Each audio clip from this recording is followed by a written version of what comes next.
Hello, everyone, and welcome to Really Old Movies. I'm your host, Harrison Scullin, and today I'll be discussing Rome Open City from 1944, directed by Roberto Rossellini. And so I'll get into my thoughts on the plot itself. And just as a kind of a background, this film was released not long after the Germans actually left Italy in World War II. So this came out, I want to say, like 2 or 3 months after that occurred, which is insane to me that this is like right after that occurred. So keep that in mind as I discuss this film, because this is right in the midst of the war. I think it was filmed in 44 and then finally released in 46. So that's pretty awesome.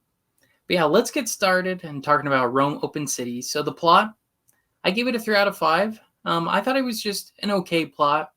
You know, there's a lot of scenes of dialogue that kind of take away from the scenes that are very tragic and filled with, pain and misery and whatnot.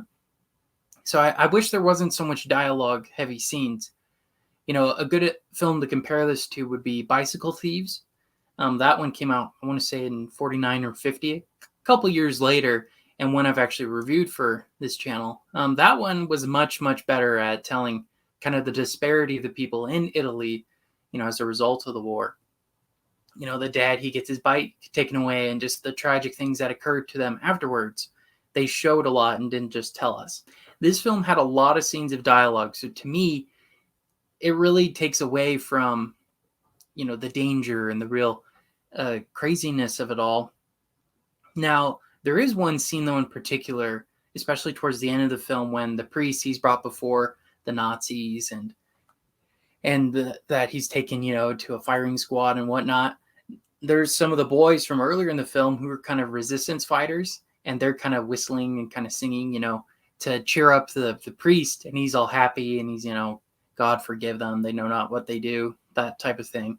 And it's a really beautiful moment. That to me is probably the best scene in the whole movie, and really kind of showcases the complexity and craziness that occurred in Italy during this time.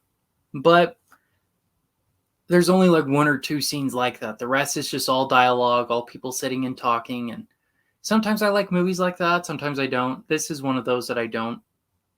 And maybe that's just because it is all in Italian, and you have to read the subtitles to kind of follow along. I do not speak Italian at all, so that may be a fault on mine, but it's very, very dialogue heavy. So if you're not comfortable with reading subtitles the whole time and trying to see the movie at the same time, this may be a difficult watch for you as well. And also the subject matter too, right? It's very, very, very bleak, I would say. Because it is based on real events, it's as real as it gets, right? So yeah, that's why I give the plot a 3. All right, in regards to acting, I gave it a 3.5. I thought it was a little bit better. But there were some scenes that were a bit over the top, especially with the Italian actors that were in families and stuff. It was a little too cartoony for me and a little too over dramatic. I mean, I get it. It's very, very scary what they're going through. There's the Gestapo, there's all of that craziness going on, preventing them. But honestly, I think the best actor in the whole movie was the priest, because we kind of see a range of emotions with him. And, early in the film, he's kind of quiet, kind of reserved. But by the end of it, he's finally standing up and calling them out and saying, curse you all and whatnot. But then he kind of corrects himself. He's like, Lord, forgive me for doing that. It's a very beautiful, amazing performance. And that's why I think he is the best and really carries the film. And then the only other actors that I would contrast would be the actors who played Nazis.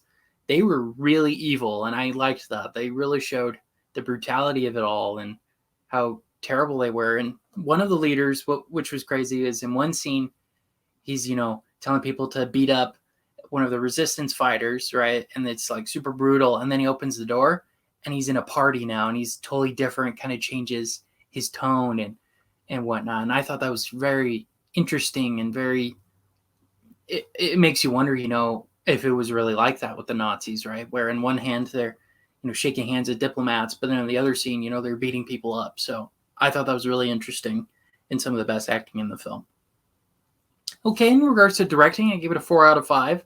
I really liked what Roberto Rossellini was going for here. I think he really captured, in some of the scenes, he really captured the disparity of the people in Italy, and it was, very bleak and whatnot.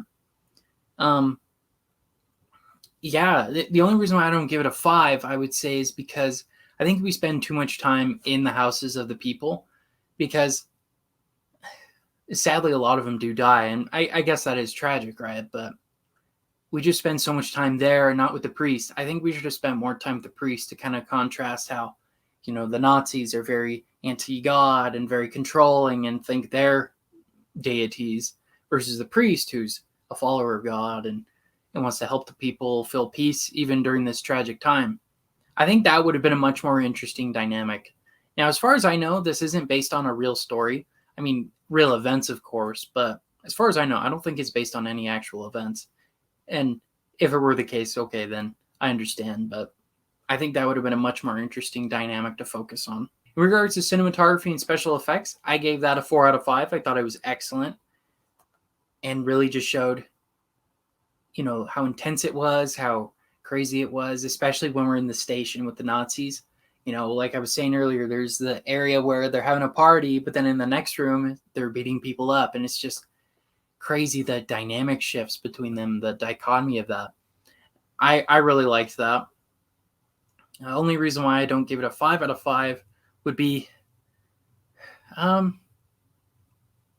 don't know. I think we could use more scenes with the Catholic priest, because Roberto Rossellini was a very, very Catholic religious guy, and I think kind of showcasing more of that would have been really interesting, again, to contrast between the two. So I think that would have been better. All right, in regards to the music, I gave it a 3 out of 5. There isn't a whole lot of music.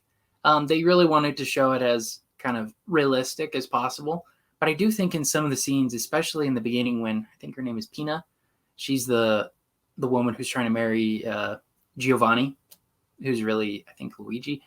I can't remember all their names, but she was going to marry the resistance guy and she gets shot in the street, right? I think some music right there would have really, really elevated that scene and made it, more intense. But there isn't a whole lot, and so that's why I gave it a 3 out of 5. I wish we could have had more of it. All right, so tallying that all up, that brings my Letterboxd score to a 3.5 out of 5. So would I recommend this movie? Yes, I would, but I do think there are better films that kind of capture Italy during World War II. I mentioned Bicycle Thieves. I think that's a great one, especially if you're more of a show, don't tell type of person. That one has a lot of scenes where it shows the disparity and how tragic it was for those families. And I think that one's better. This one, again, just has a lot of talking and saying they're sad and all that, but not really showing it. And I don't know who to blame for that. I don't want to really blame anyone, of course, but I think it could have used a lot more of just visual shots instead of just talking. All right, well, those are my thoughts on Rome Open City from 1944. Thank you so much for watching and listening to today's episode. Make sure to follow me on Instagram and Facebook at Really Old Movies, where I discuss details about the week's particular film. New podcast episodes are released audio-wise on Spotify and Apple Podcasts on Saturdays at 8 p.m. Pacific Standard, and then Mondays on YouTube and Rumble at 7 p.m. Pacific Standard Time. All right, well, those are my thoughts. Thank you again, and this has been Really Old Movies. I'm your host, Harrison Scullin. Take care.